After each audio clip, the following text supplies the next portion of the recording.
नमस्कार साथियों, स्वागत है आपका हमारे YouTube चैनल में।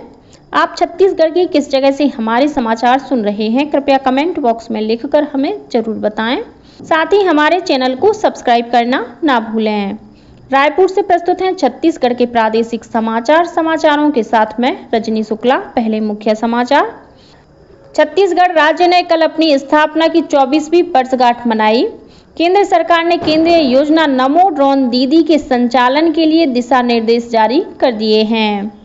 रेल टिकटों के अग्रिम आरक्षण के नए नियम कल से लागू हो गए हैं और आज मनाया जाएगा गोवर्धन पूजा और अन्नकूट का त्योहार। कल प्रदेश के अनेक स्थानों पर किया गया गौरा गौरी का विसर्जन। अब समाचार विस्तार से। कल छत्तीसगढ़ राज्य का स्थापना दिवस मनाया गया। इस अवसर पर राष्ट्रपति द्रौपदी मुर्मू, उपराष्ट्रपति जगदीप धनखड़, प्रधानमंत्री नरेंद्र मोदी, राज्यपाल रमेन डेका और मुख्यमंत्री विष्णुदेव साय ने प्रदेशवासियों को हार्दिक बधाई और शुभकामनाएं दी। प्रधानमंत्री ने अपने social media handle x post पर प्रदेशवासियों को राज्य स्थापना दिवस की शुभकामनाएं देते हुए कहा कि लोक परंपरा और जनजातीय संस्कृति के अद्भुत संगम से सजा यह प्रदेश विकास के पथ पर तेजी से आगे बढ़ता रहे। वहीं मुख्यमंत्री ने कहा कि छत्तीसगढ़ राज्य निर्माण के 24 वर्ष पूरे हो रहे हैं। राज्य निर्माण के बाद छत्तीसगढ़ ने हर क्षेत्र में प्रगति की है। मुख्यमंत्री ने कहा कि राज्य सरकार आदिवासियों, किसानों, मजदूरों, वंचित वर्ग के लोगों तक उनके अधिकार पहुंचाने के लिए लगातार काम कर रही है। प्रधानमंत्री नरेंद्र मोदी के नेतृत्व में डबल इंजन की सरकार विकास के लक्ष्य को तेजी से हासिल करेगी। नवा रायपुर अटल नगर के राज्योत्सव मेला ग्राउंड में 4 से 6 नवंबर तक आयोजित होने जा रहे राज्योत्सव और राज्य अलंकरण समारोह में रायपुर से आयोजन स्थल तक आने जाने वाले यात्रियों के लिए BRTS बसों की सुविधा प्रदान की गई है। यह बसें रायपुर से सुबह 11 बजे से रात 9 बजे तक हर आधे घंटे के अंतराल में चलेंगी। राज्य स्थापना दिवस के अवसर पर 5 नवंबर को जिला मुख्यालयों में होने वाले सांस्कृतिक कार्यक्रमों में छत्तीसगढ़ के हर जिले में सांसद, मंत्री और विधायक मुख्य अतिथि के रूप में शामिल होंगे। रायपुर जिले में होने वाले सांस्कृतिक कार्यक्रमों में मुख्यमंत्री विष्णुदेव साय मुख्य अतिथि होंगे। मनेन्द्रगढ़, चिरमिरी, भरतपुर जिले में केंद्रीय राज्य मंत्री तोखन साहू, बिलासपुर में उप मुख्यमंत्री अरुण साव, बस्तर में उप मुख्यमंत्री विजय शर्मा, राजनांदगांव में विधानसभा अध्यक्ष डॉक्टर रमन सिंह, सरगुजा में मंत्री रामविचार नेताम, महासमुंद में मंत्री दयालदास बघेल, दुर्ग में मंत्री केदार कश्यप, कोरबा में मंत्री लखनलाल देवांगन, बलौदाबाजार भाटापारा में मंत्री श्याम बिहारी जायसवाल स्थापना दिवस के अवसर पर आयोजित सांस्कृतिक कार्यक्रम में मुख्य अतिथि के रूप में उपस्थित रहेंगे। इसी प्रकार जांजगीर चांपा जिले के कार्यक्रम में मंत्री OP चौधरी, बलरामपुर रामानुजगंज में मंत्री लक्ष्मी राजवाड़े, सारंगढ़ बिलाईगढ़ में मंत्री टंकराम वर्मा, गरियाबंद में सांसद ब्रजमोहन अग्रवाल, बालोद में सांसद विजय बघेल, खैरागढ़ गंडई चुई खदान में सांसद संतोष पांडे मुख्य अतिथि के रूप में उपस्थित रहेंगे। केंद्र सरकार ने केंद्रीय योजना नमो ड्रोन दीदी के संचालन के लिए दिशा निर्देश जारी कर दिए हैं। केंद्रीय कृषि और विकास कल्याण मंत्रालय ने दीनदयाल अंत्योदय योजना राष्ट्रीय ग्रामीण आजीविका मिशन के अंतर्गत 1261 करोड़ रुपए की इस योजना को स्वीकृति दी थी। इस योजना में महिलाओं के स्वयं सहायता समूहों को ड्रोन उपलब्ध कराए जाते हैं। योजना में चालू वित्त वर्ष और आगामी वित्त वर्ष के लिए 14,500 चुनिंदा महिला स्वयं सहायता समूहों को ड्रोन उपलब्ध कराने का लक्ष्य रखा है। दिशा निर्देशों के अनुसार नमो ड्रोन दीदी योजना केंद्रीय स्तर पर एक अधिकार प्राप्त समिति संचालित करेगी।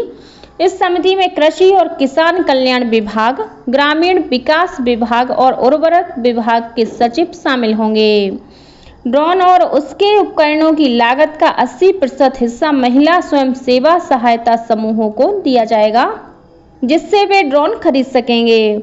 इस सहायता की अधिकतम राशि 8 लाख रुपए है।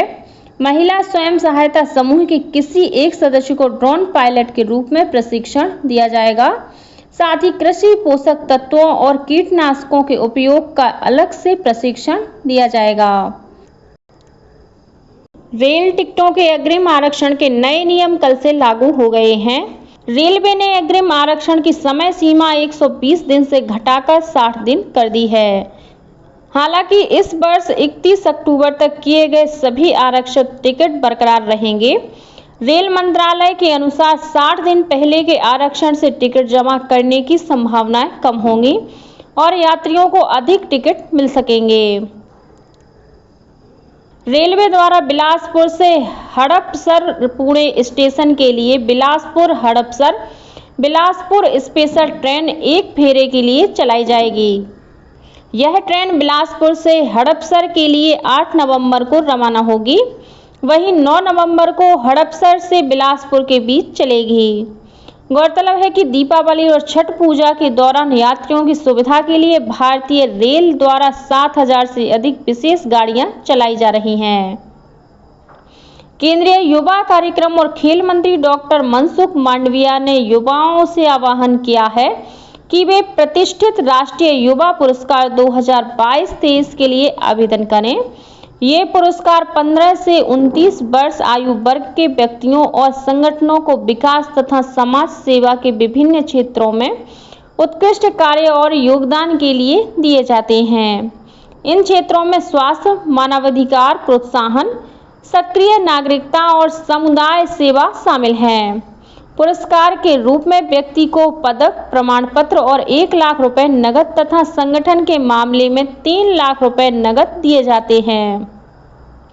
राष्ट्रीय युवा पुरस्कारों के लिए आवेदन गृह मंत्रालय के पुरस्कार पोर्टल के जरिए आमंत्रित किए गए हैं। इस महीने की 15 तारीख तक आवेदन किया जा सकता है। मुख्यमंत्री विष्णुदेव साय से कल उनके गृहग्राम बगिया स्थित निवास कार्यालय में प्रधानमंत्री आवास योजना के हितग्राहियों ने मुलाकात की। इस दौरान मुख्यमंत्री ने हितग्राहियों को दीपावली का उपहार और शुभकामनाएं दी। इस अवसर पर मुख्यमंत्री ने हितग्राही तिलासो बाई से दिए और कलश खरीदे। श्रीमती तिलासो को माटी कला बोर्ड की तरफ से इलेक्ट्रिक चाक भी प्रदान किया गया है। रायपुर जिले के सकरी गांव में बीती रात 2 परिवारों के बीच आपसी विवाद में एक घर में आगजनी की घटना सामने आई है। इस दौरान भीड़ ने घर के बाहर खड़ी कुछ गाड़ियों और अन्य सामानों में तोड़फोड़ भी की। स्थानीय प्रशासन को इस घटना की जानकारी दी गई। इसके बाद प्रशासन ने लोगों से शांति बनाए रखने की अपील की है और दोनों पक्षों को आपस में समझौता करने को कहा है। राजधानी रायपुर में दीपावली के दिन बीते 24 घंटों के दौरान 3 लोगों की हत्या का मामला सामने आया है। जिले के देवारपाड़ा में नशे में धुत बदमाशों ने एक युवक की हत्या कर दी। वहीं अज्ञात लोगों ने एक ड्राइवर की हत्या कर उसके शव को सड़क किनारे फेंक दिया, जबकि एक अन्य घटना में एक बुजुर्ग की हत्या कर दी गई। गोवर्धन पूजा और अन्नकूट का त्योहार आज मनाया जाएगा। अब तक लक्ष्मी पूजा के दूसरे दिन गोवर्धन पूजा और अन्नकूट का त्योहार मनाने की परंपरा रही है, लेकिन इस बार यह त्योहार लक्ष्मी पूजा के एक दिन बाद मनाया जा रहा है। गोवर्धन पूजा के दिन गौ माता की पूजा की जाती है और उसे भोग अर्पित किया जाता है। वहीं प्रदेश के अनेक स्थानों पर कल गौरी गौरा का विसर्जन किया गया। और अब पेश है मौसम का हाल। मौसम विभाग से प्राप्त जानकारी के अनुसार बंगाल की खाड़ी से आ रही नमी के कारण प्रदेश के 1-2 स्थानों पर हल्की वर्षा होने अथवा गरज चमक के साथ छींटे पड़ने की संभावना है। वर्षा का मुख्य क्षेत्र दक्षिण छत्तीसगढ़ के बस्तर संभाग के कुछ जिलों में रहेगा। और अब कुछ अन्य समाचार संक्षेप में। दुर्ग जिले के वैशाली नगर थाना क्षेत्र में घर पर झालर लगाने छत पर चढ़ा एक युवक हाई टेंशन लाइन की चपेट में आ गया, जिसे गंभीर अवस्था में अस्पताल ले जाया गया, जहां इलाज के दौरान युवक की मौत हो गई। कांकेर शहर के सुभाष पार्क में एक बर्तन दुकान में आग लग गई। सूचना मिलने पर पहुंची फायर ब्रिगेड और नगर पालिका की टीम ने आग पर काबू पाया। आग लगने की घटना में लाखों रुपए का सामान जलकर खाक हो गया। कोरबा जिले की दीपका पुलिस ने एक प्लांट से सीमेंट चोरी करने वाले 9 लोगों को गिरफ्तार किया है। इस मामले में एक खरीदार को भी पकड़ा गया है। पुलिस ने चोरों से 2 ट्रैक्टर भी जब्त किए हैं। कोरबा जिले के रामपुर स्थित परिवार परामर्श केंद्र में पति पत्नी की काउंसलिंग के दौरान पति ने जहर का सेवन कर लिया, जिससे उसकी मौत हो गई। और सक्ती पुलिस ने जिले में अलग अलग 12 जगह चोरी की घटना को अंजाम देने वाले 4 चोर और 1 खरीदार को गिरफ्तार किया है। इन सभी आरोपियों को न्यायिक रिमांड पर भेज दिया गया है। इसी के साथ छत्तीसगढ़ के समाचारों का ये बुलेटिन समाप्त हुआ। नमस्कार।